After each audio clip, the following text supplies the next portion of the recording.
Okay, let's hear this.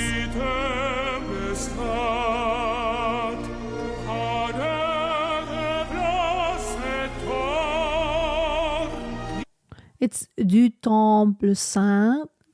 His French, it could be understood, but I just love his tone. His tone is pretty nice.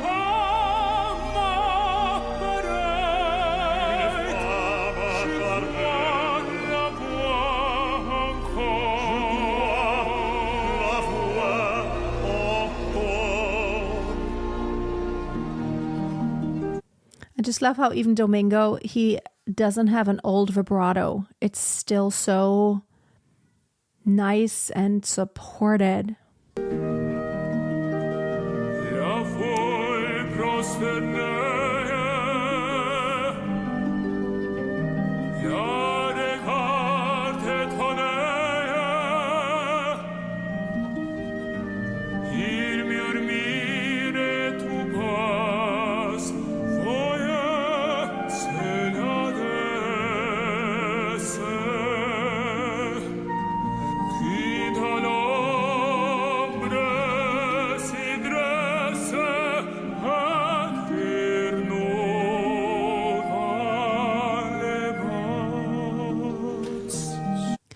I love how he tapered off toward the end. What I do notice is, like, while he has a really beautiful tone, you can tell he's not, I mean, he has been training his voice and he has great technique, but there's this distinction, and I'm probably not among the world, I'm not one of the world's top opera singers of this time.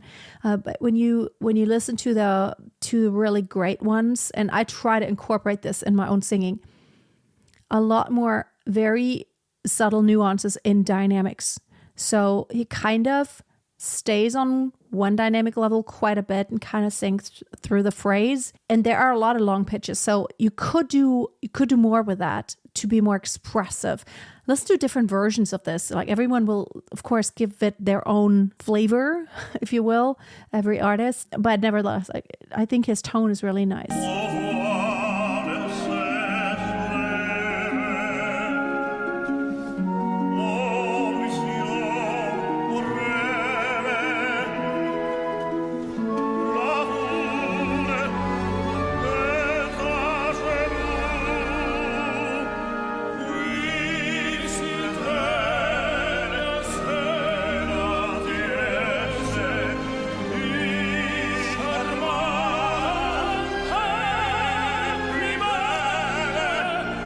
I love this. It's beautiful. So Dimash had a little bit of a separation between the pitches. It wasn't quite as legato as it could be, but his tone is so nice. He has a nice open quality tone.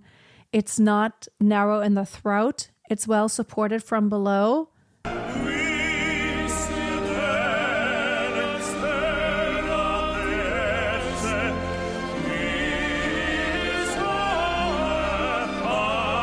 So da da da da. So that line could be just a little more connected.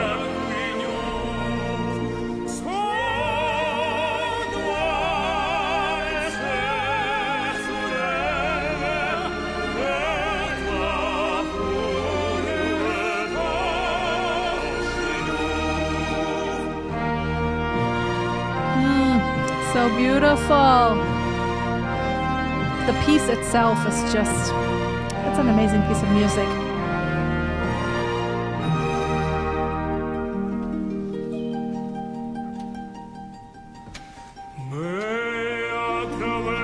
I would have loved to hear an onset that's just a bit more, it's kind of from way below. I would have loved to hear that voiced a bit closer to the pitch. It's okay to kind of scoop up a bit here, but I feel like that support from the get-go to where everything is nice and open from that first moment. I know he knows how to do it. It's just a matter of being in the opera world and having different levels of accuracy. But that's a decision every artist kind of makes on their own. So if that's his decision, he wants to take it like this, then that's his personal thing here.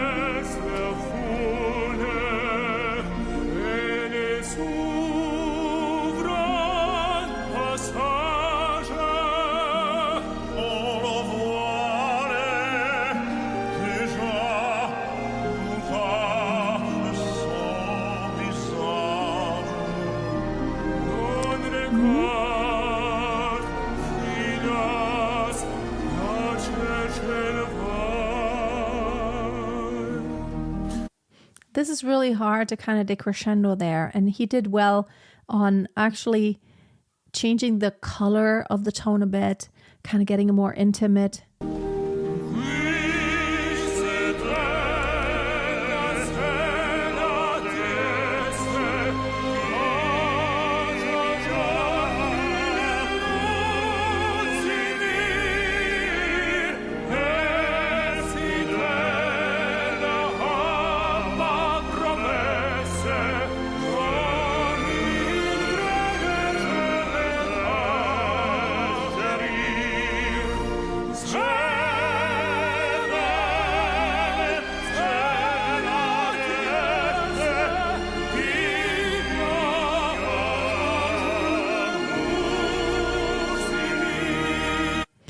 That oo is such a hard vowel to sing on because naturally it's more closed than an open ah, but you want it, of course, to ring. So, ooh, ooh, ooh. It's really hard to get that out. If you're looking for a way to help you stay on track when it comes to singing, whether it's technique, mindset, or motivation, in my online singing school, you will not only have access to all of my pre-created video courses, which includes more than 200 video lessons, but you'll also have access to an amazing community of like-minded people, singers from all over the world who love music. You will also have the opportunity to get personal feedback from me during our monthly group coaching session. You can dive into all of my courses like Music Theory for Singers, How to Sing Opera, Mastering Pop Ballads, the Vocal Warm-Ups Vault, the Vocal Troubleshooting Guide, Back to Basics, Perfect Beginnings, and more. Check out the link below, and I hope to see you on the inside. I think Dimash is really kind of,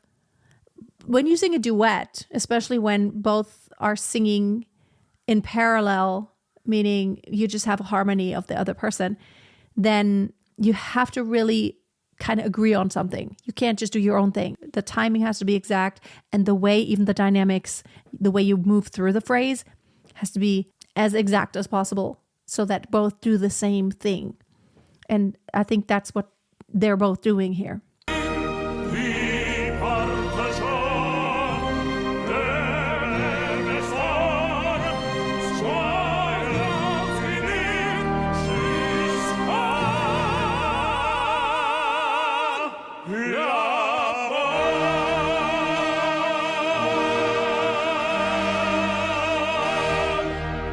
Wow. You could see they had to, you were on that high pitch, da, and then cuts off, da, da. You have to look at each other, and especially also with the orchestra, the conductor of the orchestra, and that's why we need a conductor. Some people sometimes ask us, like, why do you need a conductor? Why do you need a person doing this? Can't they count? Yeah, it's all about someone needs to take the lead in giving the count and giving the signals. And in this case, the singers are the ones who actually take the lead. They always have the conductor in the corner of their eye. But in this instance, for that entrance, the conductor kind of waits for the singers. He kind of looks at them, and it's like they look at each other and then, da-da, because if there's a breath involved, that is a good cue for the conductor. Sometimes even when there are recitativos acompañados, so means recitativos that are accompanied by the orchestra, it's very free in tempo, right? So it's really taking the cue from the singer, and the singer has to be very clear about the cues. It's very subtle, but a good pianist will also take those cues.